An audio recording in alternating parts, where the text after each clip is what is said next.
word you want to use, which are being sent out for the purpose of surveillance, are sending that information back in the form of video or in the form of images.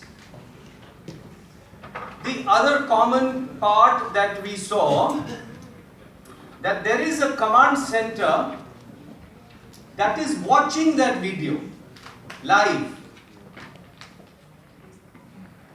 And my philosophy relates to the fact that video by itself is only the beginning. So please excuse me if you see the word CCTV here. It is just another word for a video. And my talk in the next 10-12 minutes is about a philosophy, is about a very, very important part that the entire world has ignored. And that part is the fact that we do not audit video. Nobody has thought about the fact that there is so much rich information available that the camera is producing, and that information is being wasted. And a couple of points that I want to make in my next slide is the Pathankot attack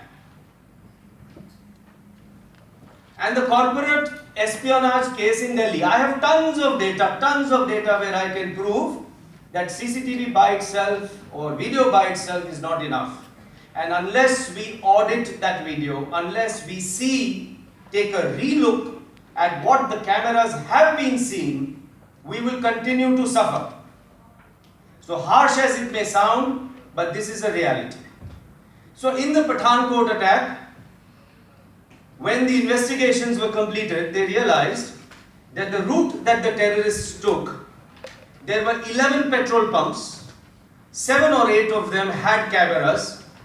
And my question to you, and people are from the armed forces here, my question to you is, do you think that such a big incident of attacking an Indian Air Force base can happen without several recce's? So many people or a group of people must have come from so many days, dumped ammunition at different times of the day and night, and 11 petrol pumps there, 7, 8 having cameras, and as you know these days cameras do face the main road. And nobody saw this movement. The cameras were seen, but the people who owned the cameras did not see. Why? Because it didn't affect them. Why? Because we make the mistake of looking at video when something happens, or we wait for alerts and alarms and artificial intelligence to tell us that something went wrong. If you only open up this book here, this little leaflet here, you will see so many exceptions that an alert system in the world can never tell. A simple thing like your guard on duty who is gone to sleep. What alert system is going to tell you that?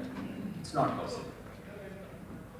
In the corporate espionage case in Delhi, they bribed the CCTV operator. So they had a big CCTV control room and they bribed the operator. And they said, when we come in at night, you're going to put off the cameras, we will photocopy, put them on again, and we'll take your secrets away. As simple as that. So my question is, of what use were those cameras? Every single day open up the newspaper and you will find incidents, including the latest incident in Dhaka, including the incident in Turkey. And I want to speak about Turkey because it's a very, very crucial incident which proves my point that you cannot ignore human intelligence. You cannot ignore man behind the gun concept. It is finally the soldier who decides to fire, not an algorithm. Because be careful, the day you decide to make such algorithms that will start firing on their own, you could well be killing your own brethren. So don't over depend on technology.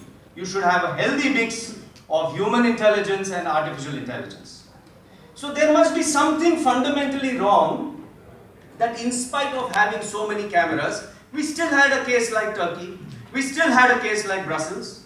Now do you think that anybody can create such incidents again without planning, without recce? Those guys who came at the Turkey airport in that hot weather were wearing very large jackets. Mind you, the camera did not point out to the policeman that there seems to be something suspicious here. It was some people like you and me on the road, co-passengers on the road, who went and told the police officer that there seems to be something wrong. It is when the police officer accosted them that they got caught and they started firing. And thank God that that happened, because instead of 40 people who died, it could have been just 400 people. So fundamentally there has to be something wrong, that in spite of the fact that all we are doing is increasing cameras, we still have crime. Crime is not going down. We still have problems. The camera is seeing everything, but we are not. So why does it happen?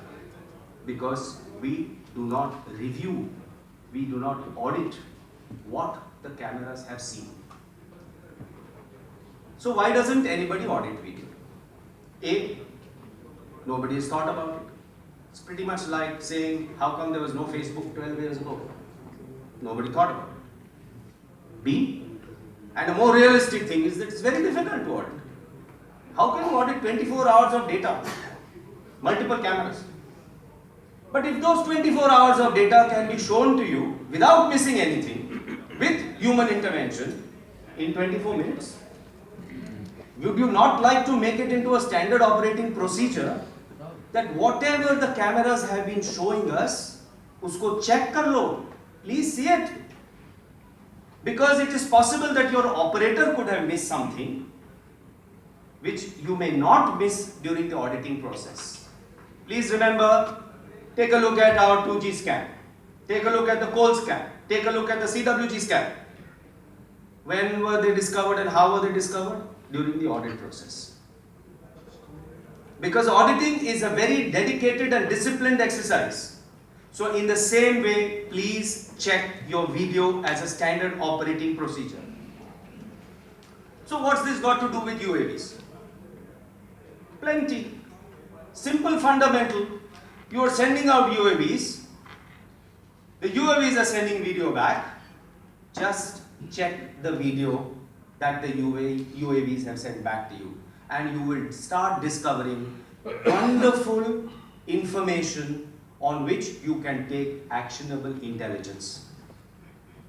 So we were asked, what is our expertise in the field of UAVs? Yesterday I got a mail from the organizers that there is a questionnaire that you have to answer, and this was the first question. So I am sorry to say, I have no expertise in the field of UAVs. I don't make UAVs. But what we make is something that is going to add a lot of value to what all of you are doing. We are the world's first company to have built a software. We are a software. We are the world's first company to have built a software that helps you to audit and smartly back up your video feeds.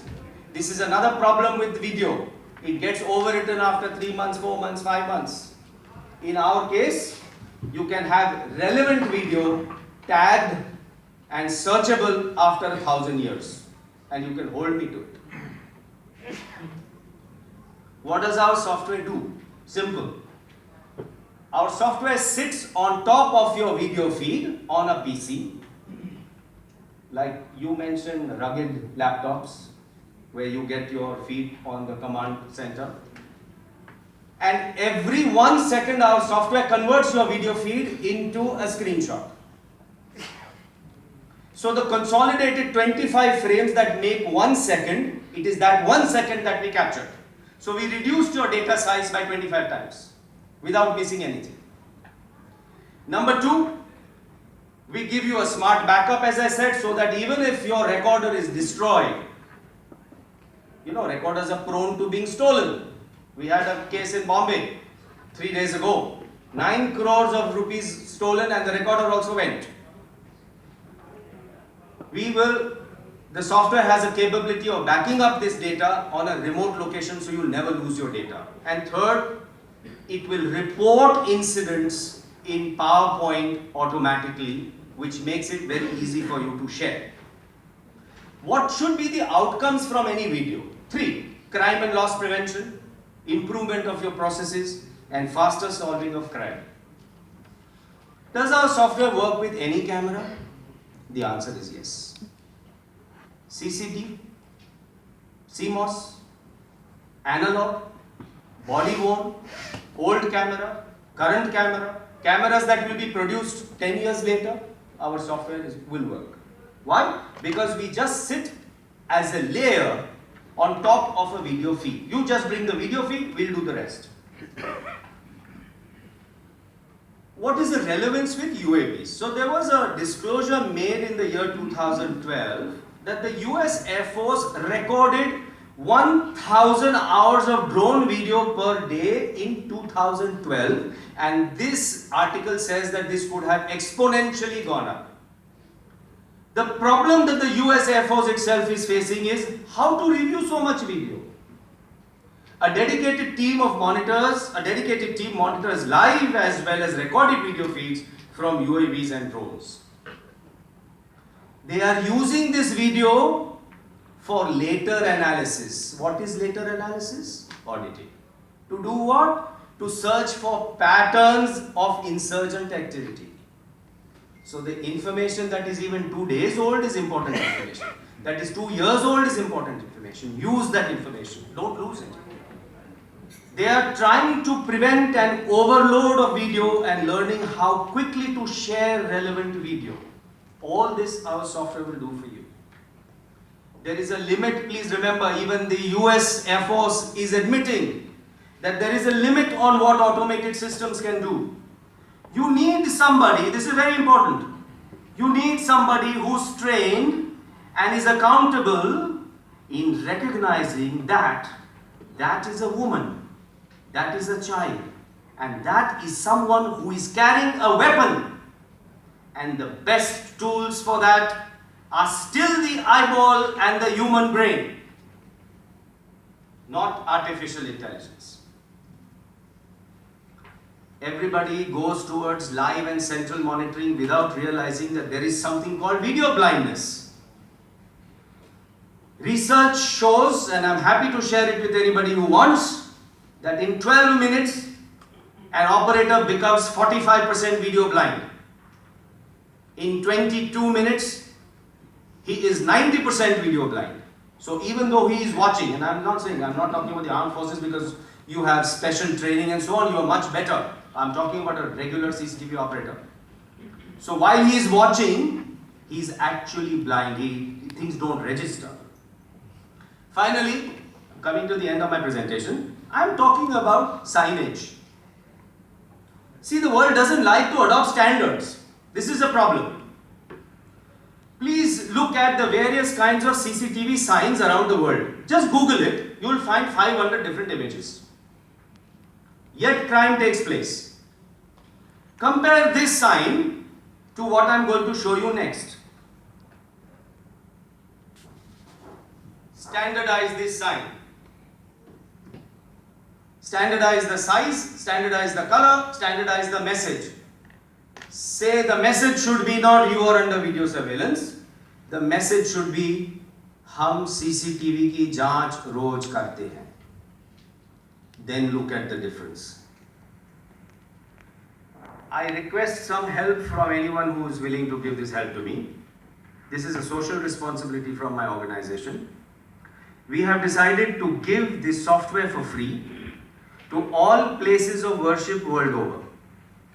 So anybody who would like to have this software from us, please feel free to write to me, and we will have this software delivered for free to temples, mosques, any place of worship, mandir, masjid, gurdwara, jahan par bhi marzi ho, we will give this software for free because we are very confident that this software is going to be the common platform world over for any video feed, be it from space, be it from submarines, be it from body-worn cameras, as long as there is a video feed, you do not need to have anything other than the software to help you to take the next logical steps. Other use cases in case of armed forces, standardization. We will standardize so many of your day-to-day mundane jobs, so armed forces or policing, quick sharing of photos. Look at that. You want to quickly, you get information about suspected terrorists entering, you got lots of photos coming in from Interpol, maybe. One click, the software will put everything together and give you one output. What more do you need? Why should that be non-standard? Why should that take up your officer's time? Can you finish in next 1 minute? That's it, done. So that's my last slide. Very proudly made in India. We believe that COMSA will work from Swachhata se Surakshata tak. Thank you very much. I'm happy to take questions, or if you want to meet me later on, I'm happy to do that. Anyone? Any questions? Okay, I can see one. Or you want to ask one, sir? Yes, sir. You very forcefully put it across that it's only the human brain which can analyze the thing. Ultimately, you are coming with a